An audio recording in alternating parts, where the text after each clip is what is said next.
Bonjour à tous, nous sommes le dimanche 22 avril, c'est la fin de la semaine et nous allons passer en revue les événements principaux et voir la façon dont ils ont affecté les marchés d'échange dans le monde. L'euro atteint son niveau le plus haut depuis 2 semaines face au dollar américain après une confiance dans l'économie allemande à son niveau le plus haut depuis 9 mois qui favorise la prise de risques chez les investisseurs.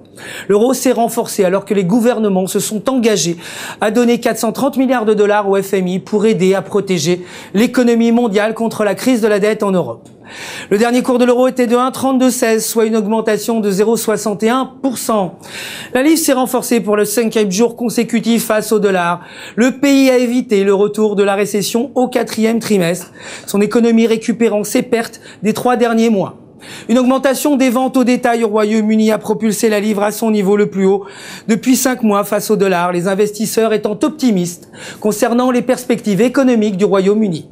La livre a continué sa hausse après le compte-rendu de la Banque d'Angleterre qui avait réduit les perspectives d'un nouvel assouplissement monétaire.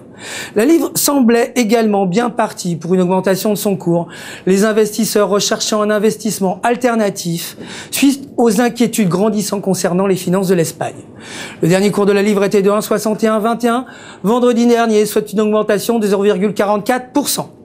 Le dollar canadien a augmenté face au dollar américain après des prix à la consommation conformes aux prévisions de mars, avec l'hypothèse que la Banque du Canada suivra son agenda et augmentera les taux d'intérêt.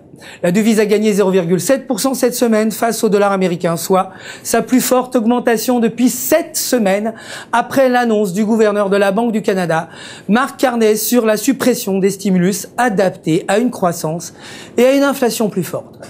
Le dernier cours du dollar canadien était de 0,9919, soit une baisse de 0,35%.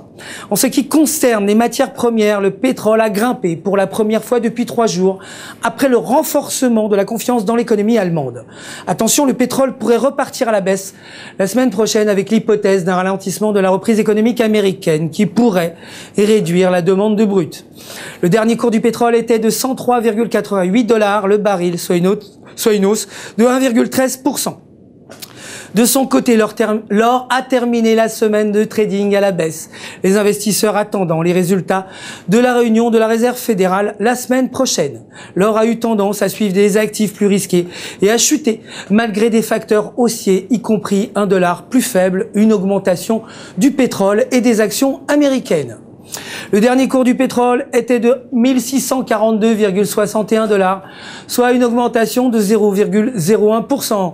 Voilà tout ce qu'il y avait à dire pour aujourd'hui. Je vous retrouve dès demain pour la revue quotidienne des marchés. En attendant, continuez bien sûr à surfer sans modération sur www.ufxmarkets.com pour tous vos besoins de trading en ligne.